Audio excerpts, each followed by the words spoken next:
your boy Crypto Blood, and welcome to another Kicking It session. Today, I've got Ted Siedle from benchmarkalert.com. I can't believe we're playing this song, Ted.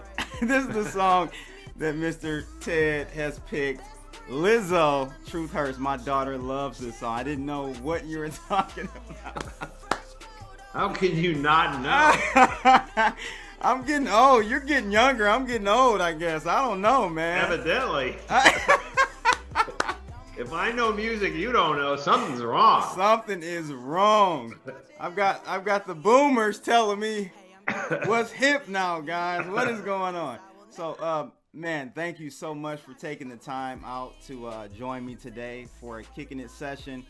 I'm very excited. I actually was up. I work really late at night, and I was up at like 2 or 3 o'clock and in my studio, and I saw your video come on CNBC. You've got a new little segment on CNBC, and I'm like, hey, I've seen that guy before, and I first saw you on, I believe, Chris Martinson, Peak Prosperity, and I really enjoyed what you were saying.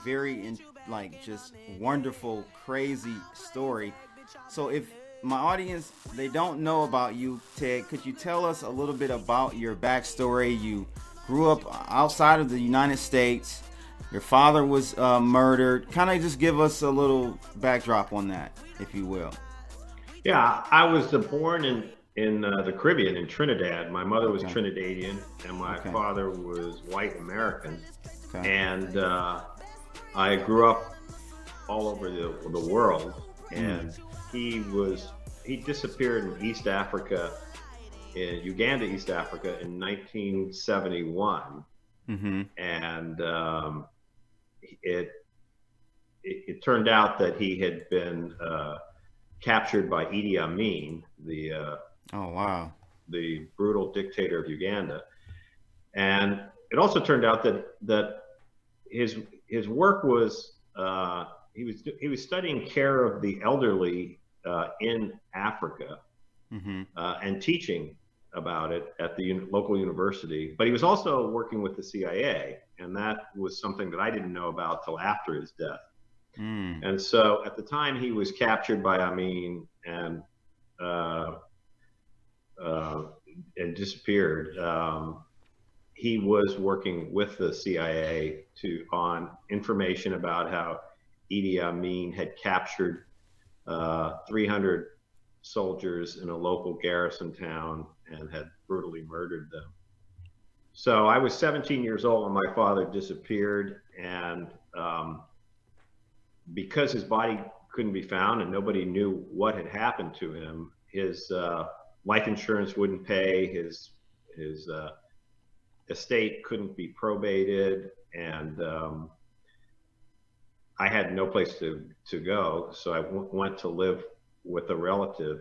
And over the course, there was an investigation done by the Ugandan government, which determined that Idi Amin had captured and killed him.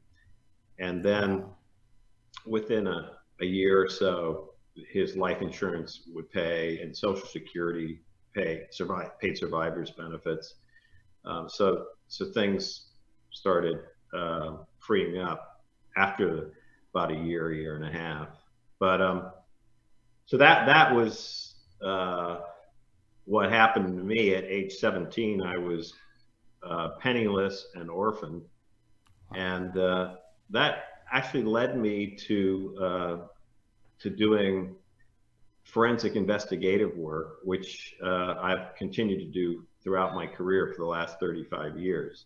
And so what happened? You confronted your father's killers, and like, how did that all pan out? Did it bring some closure for you? I think you mentioned that you had a team of lawyers help you with that at that time. How did you even pay for all of that?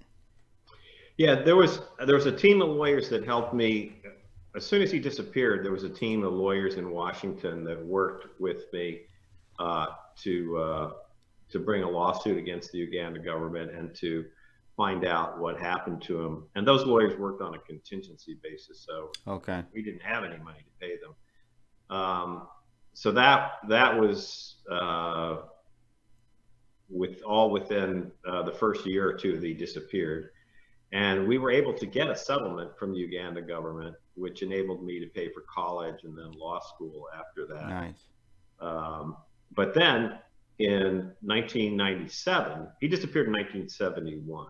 Okay. In 1997, I went back to Uganda with the help of the CIA and the Ugandan military, and went and met the people who had killed my father, and we attempted to find the bodies, and we dug the bodies out in a field. And so the closure that I had really was in 1997, which was what 25 years, 26 years after the fact. And that was really my first forensic investigation. I often tell people that that the investigation of what happened to my father was the first real forensic investigation I did. And since then, I've done over 1 trillion in forensic investigations of pensions and retirement plans. Yeah, so if you guys don't know, Ted is the biggest whistleblower awardee in history. Is that right? That's right. Yeah. So have you've collected 75 million, or actually more than that, because 75 was just kind of the last two biggest cases, correct? Well, the total was 78 million. 78 million. Yeah. Wow. 30 million from the CFTC, the commodities regulators. Yep. And then 48 million from the SEC, the securities regulators. This is crazy. So it's just funny how, I guess, would you say that life kind of, our experiences shape who we are, and that's kind of what happened with you. That whole what was a tragic thing for you at a young age ended up molding you and helping you become the person that you are today. So it's amazing how things kind of work out. Yeah, absolutely. I think there's no way that had my father not been murdered when I was 17, there's no way I would have become a lawyer. Mm-hmm. And there's no way that I would be doing the work that I've done for the last 35 years. Amazing. So let's talk about, I want to first talk about this new book you've got coming out. Tell us a little bit about it. You're doing it with co-authored with Robert Kiyosaki, and you were actually on his podcast, his radio show, maybe last year? Is that when you guys kind of first met, and shortly thereafter came up with this idea to do a book together, or how did this book actually come about? Well, Robert Kiyosaki is the author of the Rich Dad, Poor Dad series of books. He's got I was recently at Barnes and Noble with my daughter, and I looked, and there's an entire shelf of his books there at Barnes and Noble. Yeah. But Robert was giving a seminar in Fort Lauderdale, Florida, and taking a group on a cruise for a week or so. So he called me and he said, could I come down to Fort Lauderdale and speak to his group before the cruise started? And I did that in a sort of very informal kind of Oprah Winfrey style, where they just handed me a microphone and said, walk around the audience and talk to people. Okay. And so he was very interested in pensions and had seen the work I had done. Like I said, I've done over 1 trillion in forensic investigations of pensions, including the state of Rhode Island, the state of North Carolina, and cities all over the country. So he found that work very intriguing and said, let's work on a book together. Nice. So when Robert Kiyosaki, who sold 35 million books, asks you to work with them on a book, you say yes. Yeah, he's like a legend in the whole author industry for sure. So that's awesome, man. I can't wait to read that one. I've read a couple of his books in the past, and it would be interesting to be able to read your side of it as well about the pension thing. That's what I want to talk to you today about. I'm a millennial myself, and my channel is more geared toward millennials, just trying to get them to wake up and see what is going on here. It is a mess. And you when we were on the phone, you brought up a good point about, people say that the baby boomers, got it all good and they're all set up to, take the cake. And you basically said, no, they're not.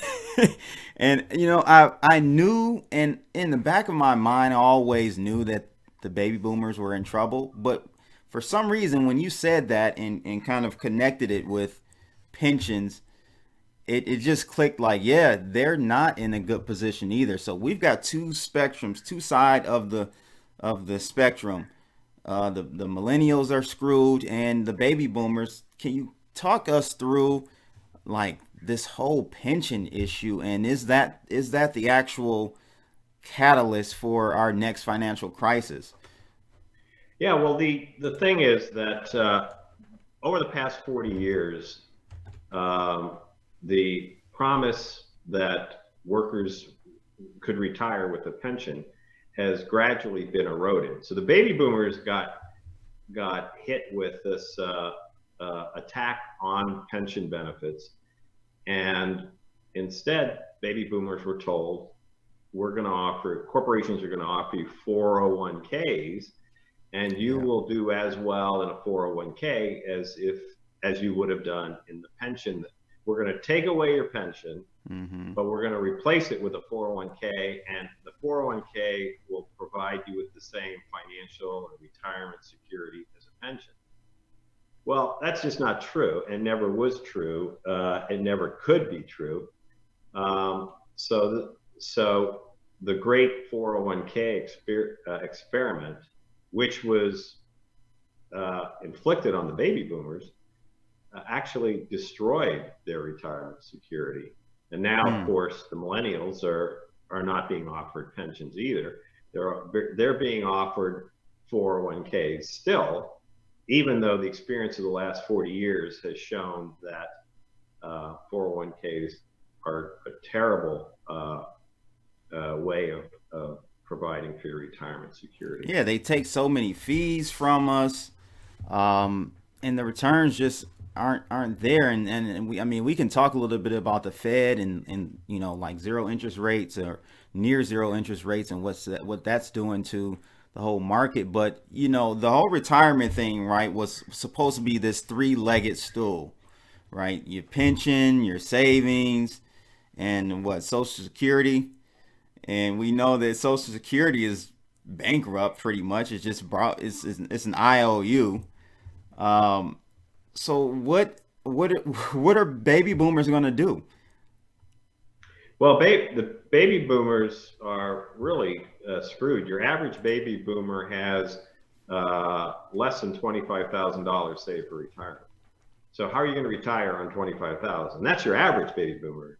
Many baby boomers have nothing saved, or $1,000 saved for retirement. So that means that they have nothing but Social Security when they retire. And your average Social Security benefit is something like $1,500 a month. I think it's a little less. So that's what you're talking about, people retiring on. And it's happening now. The baby boomers, many of them are retired now, but you're not hearing about their pain much. And why do you think that's the case?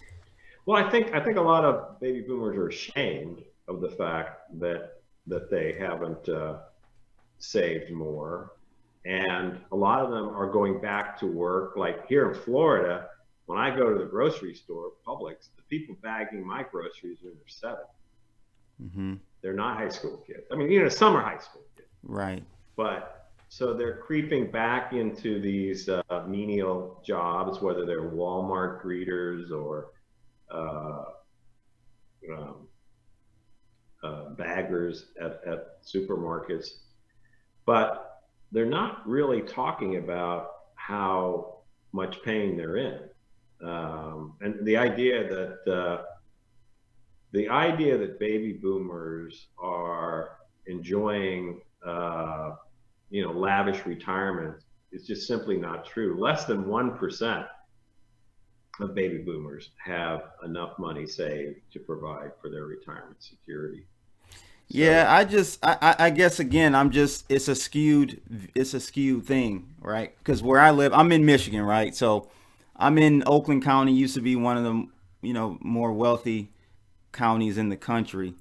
And all I see up here, man, is Florida plates. The boomers, Florida plates, have got their Benzes, their Bentleys, and they're up and they're up here driving around. I'm like, man, they're taking they're taking all the money. That's but you're right. Like the majority of the people are like my grandmothers and those are the people who are left holding nothing. And what is this all about? This is a symptom of something, in my opinion, Ted. It's not the cause of this. This is a symptom to see that pensions are underperforming. We have little to no savings. Even if you have savings, you can't yield anything. There's no yield on savings. Social Security is gonna be not even existent by the time I get to my retirement age. What do you think is the cause of all of this? Well, we've got a huge income disparity problem in this country that's only gotten worse, and the middle class, the upper middle class, even has been attacked. So the wealth of the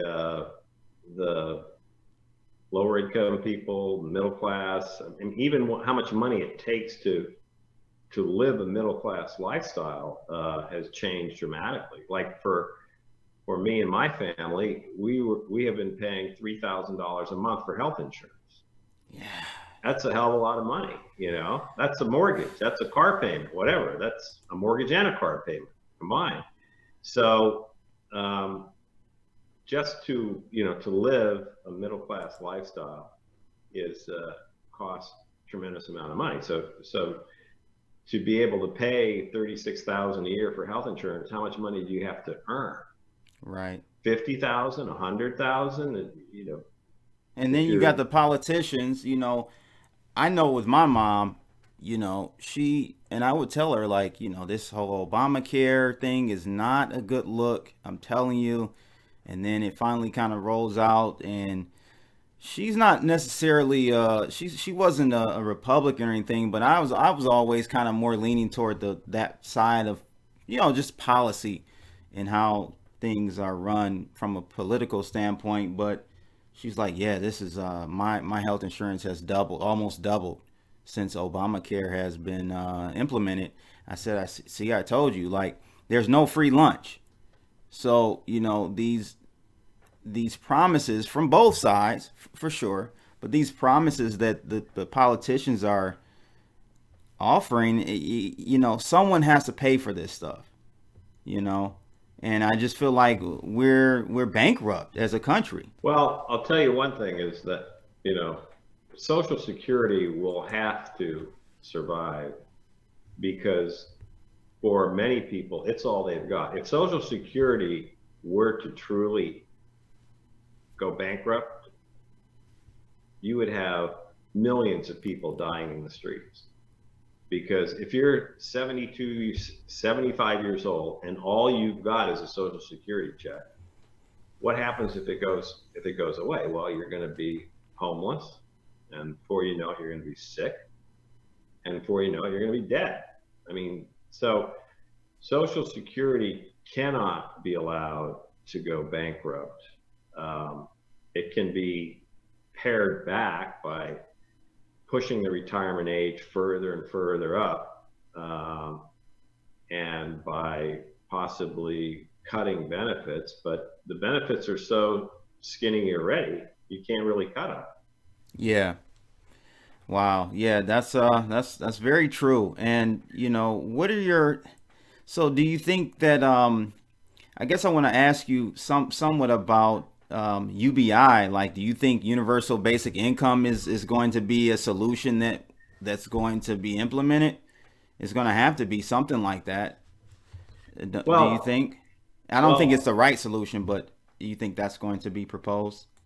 or Well, implement? there's certain things that you know, choices that have to be made, and for example, do we get a national healthcare system?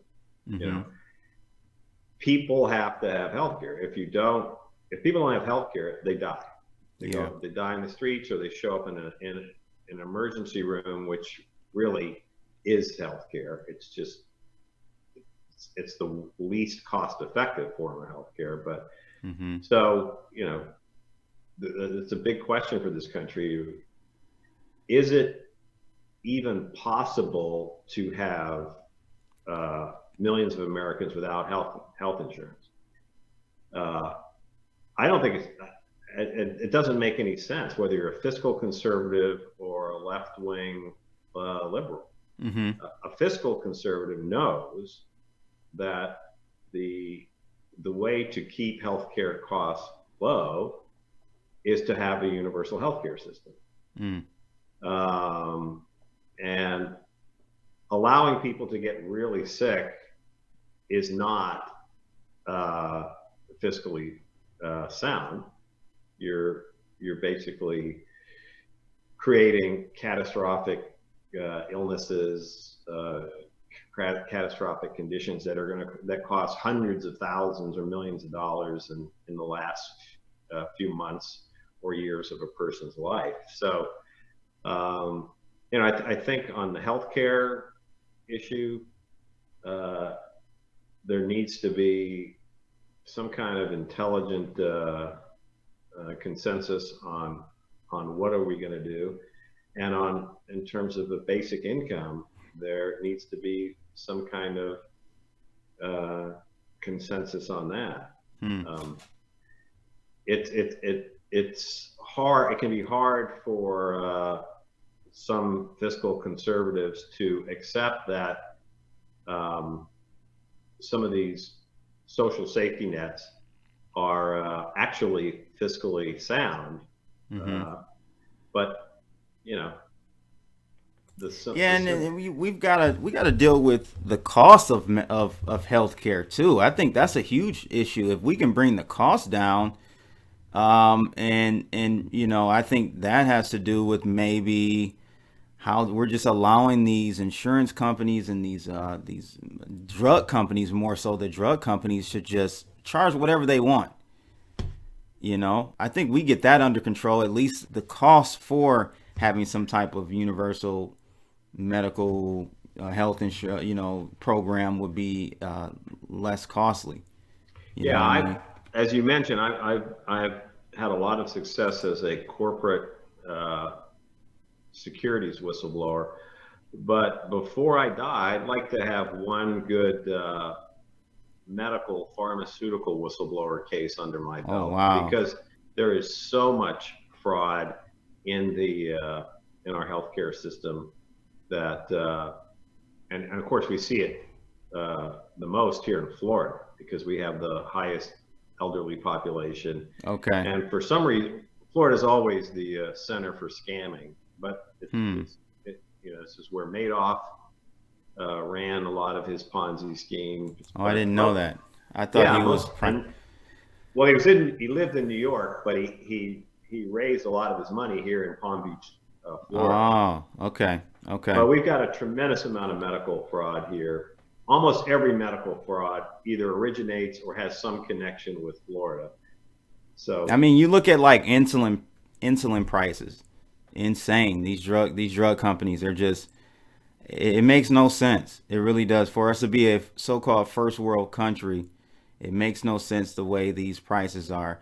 But I guess we can pivot toward. I really want to dive into this whole your forensics thing, man. That really intrigued me. Like, what's the current state of pensions? I mean, is the last interview I heard from you, I think, was the Chris Martenson interview on Peak Prosperity, and you were talking about like CalPERS, their issue. You've got Illinois, Kentucky. You were talking about Kentucky. Have those pension issues gotten worse since last year? I'm assuming so, but are you keeping track with what's going on there? Yeah, well, we have across the country about $4 trillion in state and local pensions. Mm-hmm. So these are pensions set aside for state and local government workers. And these pensions are being profoundly mismanaged. I call it gross malpractice, generally practice. So I've looked at over $1 trillion of these pensions. There's over $4 trillion in them. But one of the things I see everywhere, whether it's the corporate pensions or the government pensions, state and local pensions, is that the pensions are being grossly mismanaged. Wall Street is looting pensions, and the people running the pensions haven't got a clue of what's really happening. So that's a huge problem that has led to many of the state pensions being, I think over half of them are financially struggling. Mm-hmm. And over half of them have cut workers' benefits, retirement benefits in the last 10 years. So that is a very big problem. They've got to see the issue though, right, Ted? I mean, don't they have these like actuary tables or whatever, and they have to hit those numbers every year as far as performance? And they do, but the actuaries are hired by the pensions to say the things the pensions want them to say. Yeah. So like you have in Detroit. Man, yeah, I was going to touch on that. Yeah. In Detroit, the actuaries said the pensions were funded reasonably well. And then when the bankruptcy hit, the actuary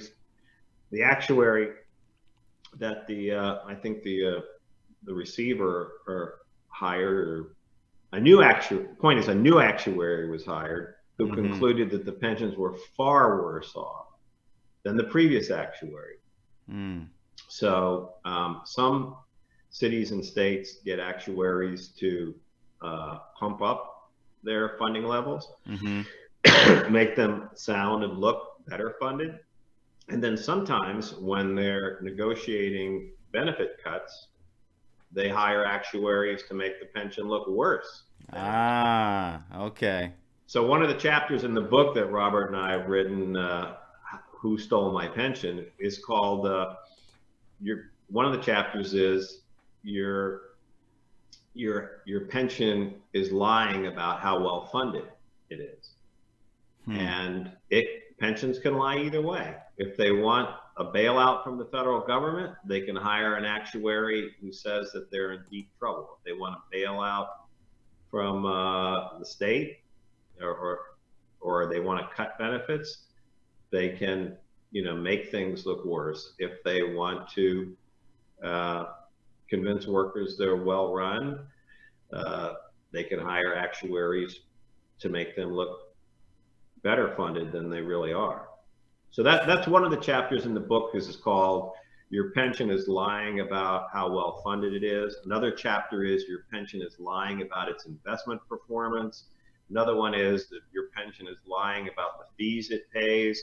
Another chapter is your pension is lying about the risks it takes.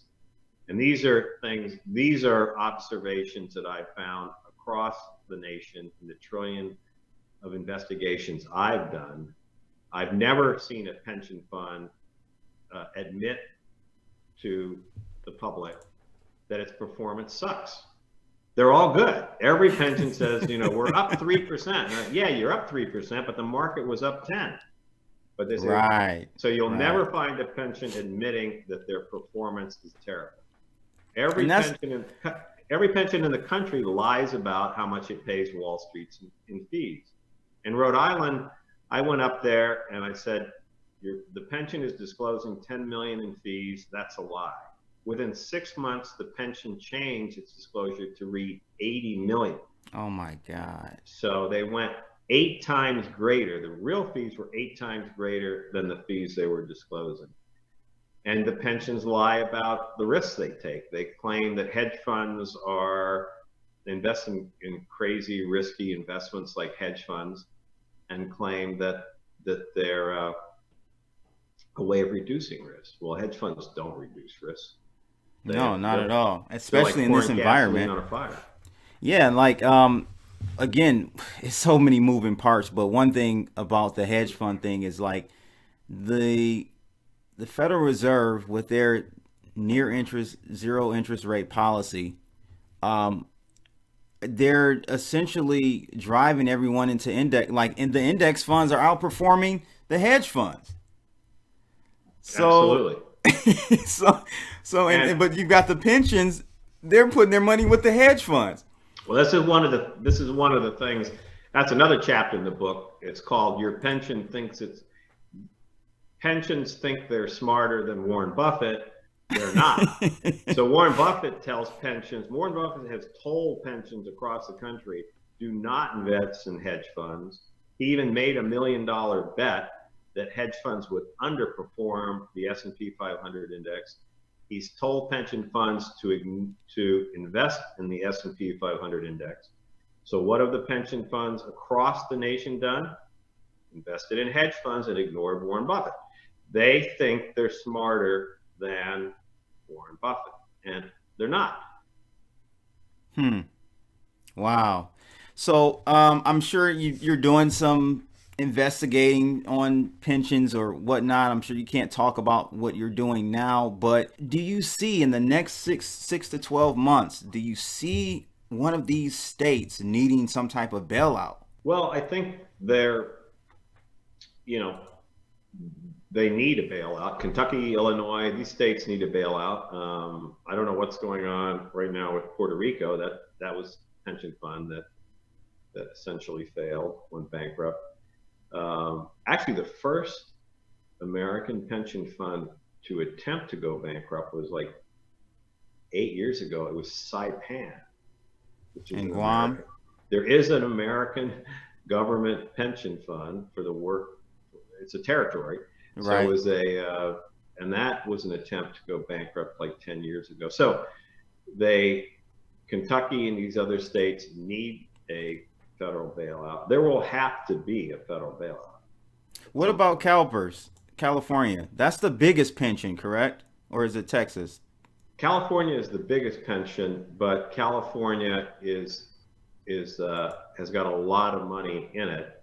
Okay. It is colossally mismanaged. I actually wrote to the CalPERS board like 5 years ago, telling them I was aware of problems in their portfolio, and they said they weren't interested in hearing about it. They had Hmm. no interest in meeting with me to hear what my expert opinions were. So CalPERS is the largest pension in the country. It's in a state that enjoys healthy population growth, like here in Florida, but it is terribly mismanaged. But it's not on a critical list. The critical lists are the states like Kentucky and Illinois, Connecticut. There are many you can find if you search the internet. Your listeners can check the top 10 worst funded pensions in the country, the top 10 best, and there's a rating. Every state pension fund is rated by somebody in terms of how well funded it is. So, what is your prediction on which one, or you don't have to give us which one, but in the next 12 to 6 to 12 months, do you see one like failing, or is it even worse than that, sooner than that? Well, Kentucky is a mess, and there's been a new governor elected there, but Kentucky, I would say, is the one that is most urgent right Okay. now. Illinois has done an incredible job of ignoring the problem. I mean, everybody in the state's talking about it, has been talking about it for the last 10 years, but there's absolutely no interest in really rolling up your sleeves and figuring out what went wrong and how to fix it. Most of the time when you see around the nation pension reform or pension fixes, there has been no forensic investigation done to determine what went wrong. My personal mantra is every dead pension deserves an autopsy.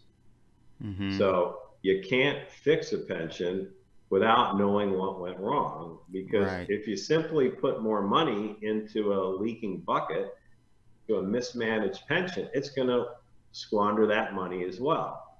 Mm-hmm. So one of the Interesting. things I encourage people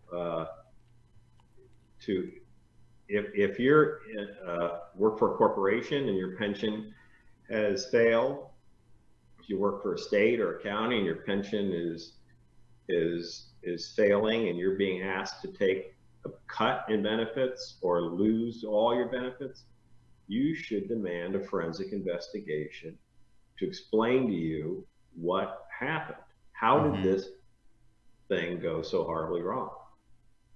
Interesting. Yeah, And, that's and, and forensic investigations almost never happen. There've been, I met with the federal government, the PBGC, 10 years ago. The government had taken over 4,500 failed pensions at that time, and not once had a forensic investigation been done. Even though the law requires an investigation, they had never done it once. So if you find yourself in a situation where your pension is being taken from you, either entirely or in part, you should organize and demand a forensic investigation, because any so-called fix to the problem without understanding what the problem is doomed to fail. so yeah. So this is that's interesting, and I totally agree. So basically, we've just got Wall Street just robbing us blind. They're robbing us on the pension side. They're robbing us on the 401k side. They're even robbing us on the savings side because they're in bed with the Fed to get them to keep interest rates low so that they can borrow in corporate debt. They can borrow money and buy their own stock. Like, it's just crazy. I don't understand why more people aren't upset. Like, It's insane that pensions are paying up to 6-7% a year to be in hedge funds, when it is well known, well established. Warren Buffett and Jack Bogle and others have said it repeatedly, that index funds that charge 1 basis point, 1/100th of a percent, mm-hmm.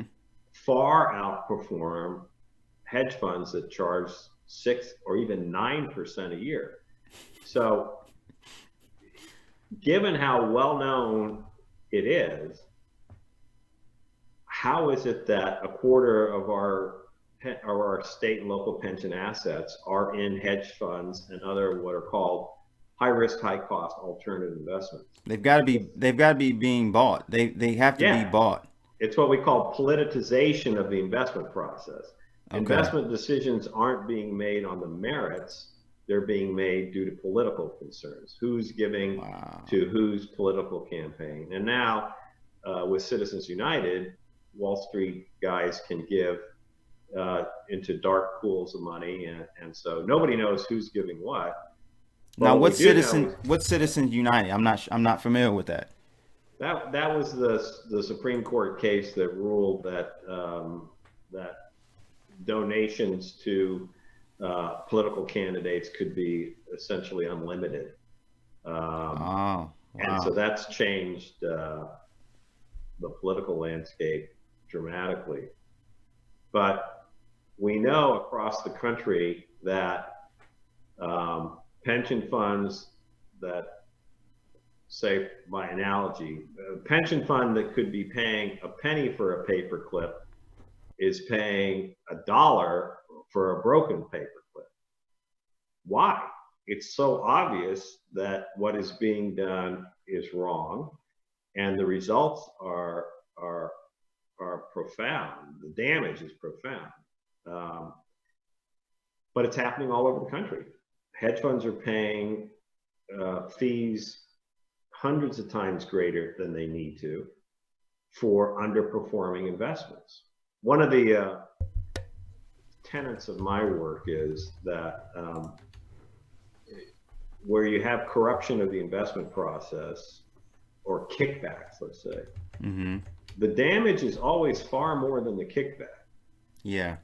So if I pay a crooked politician $1 million to hire me to manage 100 million, and then I do a shitty job, I lose 10 million, what's the damage? The $1 million kickback or the 10 million I've lost? Right. So when you have corruption of the investment decision-making process, the damage is always much greater than the kickback. Wow, that's interesting. And so this whole ERISA topic, as far as them being regulated, so pensions don't have to be or aren't regulated. Is that correct? Pensions, there's no oversight? State and local pensions in the United States are not subject to the federal law known as ERISA, the Employee Retirement Income Security Act. They're exempt from ERISA. So the only regulation they have is state and local regulations, which I call it's a thin patchwork quilt of state and local regulations. And most of the issues that a local pension would have are not addressed in any law anywhere. So can the city of Detroit pensions invest in derivatives? There's probably no law in Detroit that answers that question. There's no comprehensive federal law governing these pensions, and there's no comprehensive state law, only a patchwork quilt of state regulations that is not comprehensive at all. So in the case with here up in my city, Detroit, what happens when they do like a restructuring as they did here? Things get written down, and what happens now? I'm sure they're still not performing the way they should be with the pensions. So how does that, like, what happens now with, like, in the case with Detroit? Well, again, if there was no autopsy done of the dead or dying pension, there was a pension reform package pushed through without any forensic investigation into what went wrong. So whenever you have reform without an investigation, the reform will fail. So gotcha. The Detroit pensions, I can assure you, are still being grossly mismanaged, gross malpractice, generally practiced, and money is being squandered, lost. So whether workers will receive their benefits they've been promised over the next few years depends on if enough additional money was put in such that all the money that's being wasted doesn't really matter. But unless there's been a surplus of money put in, benefits will have to be cut again in the future because the money that was put in is not being properly invested. Wow. So what should pensioners do? And also, what should people like my generation, millennials, how should we prepare for what is not going to be there for us? Well, what pensioners have to do is they have to watch their pensions like hawks. They cannot sit back and assume that any promises that were made to them will actually be fulfilled.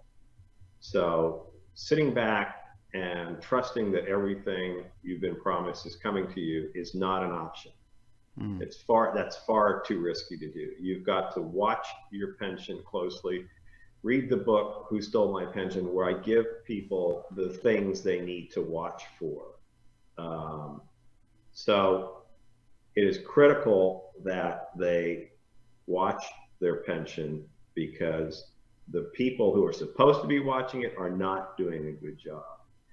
And younger workers, one of the key things for younger workers is to not accept the idea that 401ks are or will ever be a viable retirement strategy.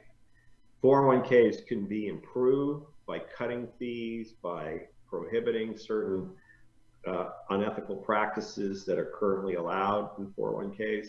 But as they stand today, 401ks are not a effective retirement savings vehicle.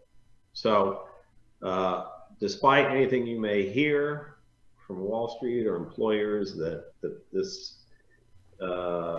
plan is going to work for you, chances are it won't, unless you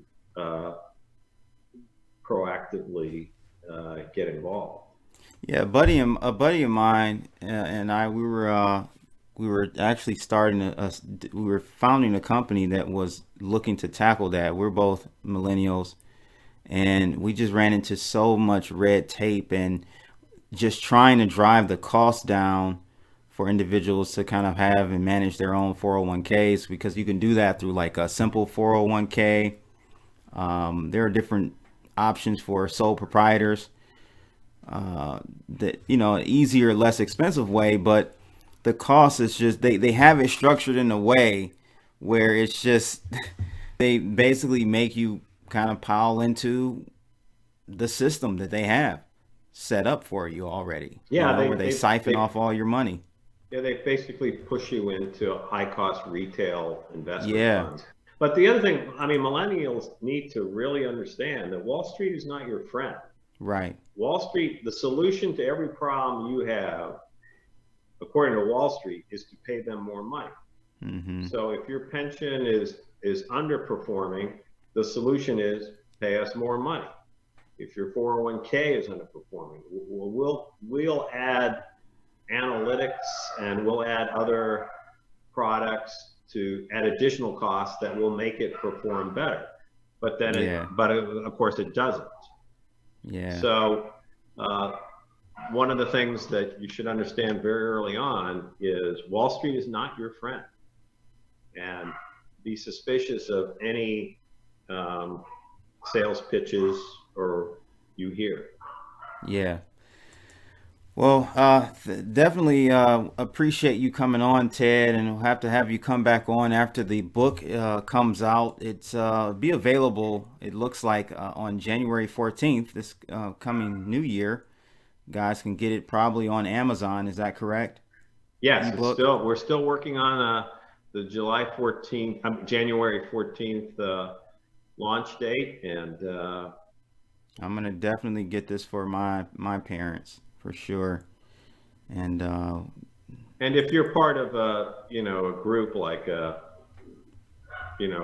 IBM workers or Amazon workers, it's something that if the people in your pension or 401k read this book and all agree it makes sense, and then go to the company and say, we need to focus on these issues, you can change your retirement plan. You can improve it. Mm-hmm. They're very concrete ideas in the book. And so I'd encourage you all, if you're part of a retirement plan, a pension, a 401k, get the other people in your plan to read the book and hopefully agree on what needs to be done, because you can then mobilize and talk to your employer about making those changes.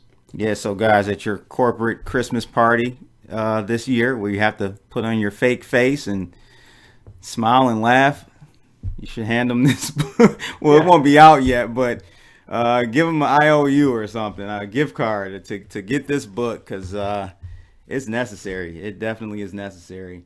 Yeah, and the core things of the book are that if you want to improve pensions, you've got to improve transparency. You should have full transparency. Yeah. You should lower costs. like going into index funds, lower your costs. You should, and by doing that, you will avoid risky investments like hedge funds and other alternative investments. So these are some that you should avoid conflicts of interest, and which we talk a lot about in the book. So there's very concrete things there that can be done. Yeah, if the Fed is going to continue with this direction, which I can't see them going any other course but lower interest rates towards zero, it's going to force it's actually going to force everyone into index funds. Like, index funds are going to outperform hedge funds. It's just going to continue to be that direction. So I don't think hedge funds are the way to go. You can't beat the market when in this type of environment. Yeah. So the four things we say in the book that you need to do are, let me say them again because I didn't complete the list. It's insist on full transparency.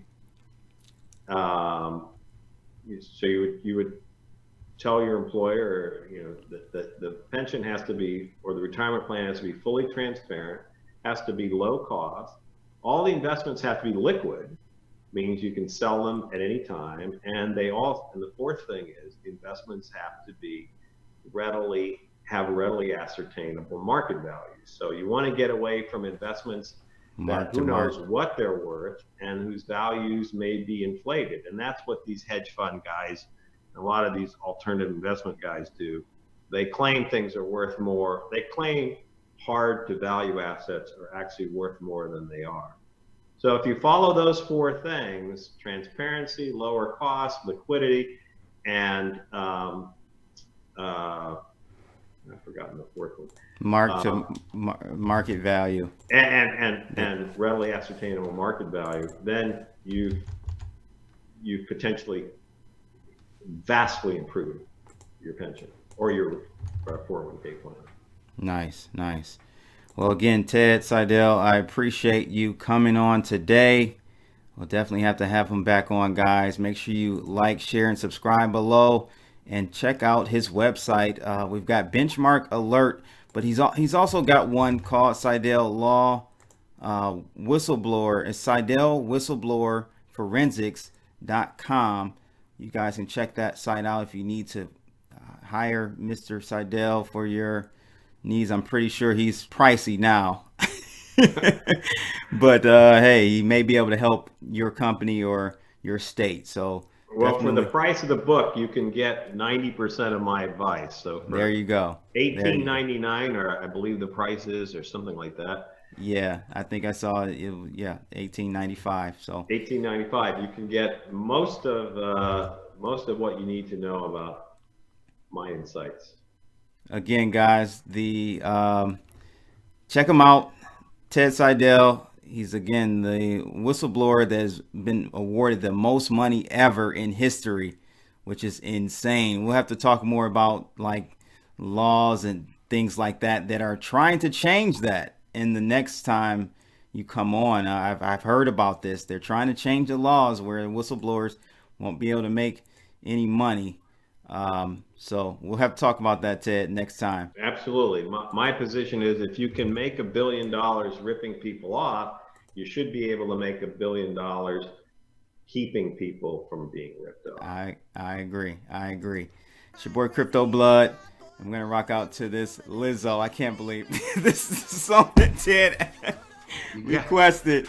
You got to get with it. I got to get. We're out of here, people. Holla.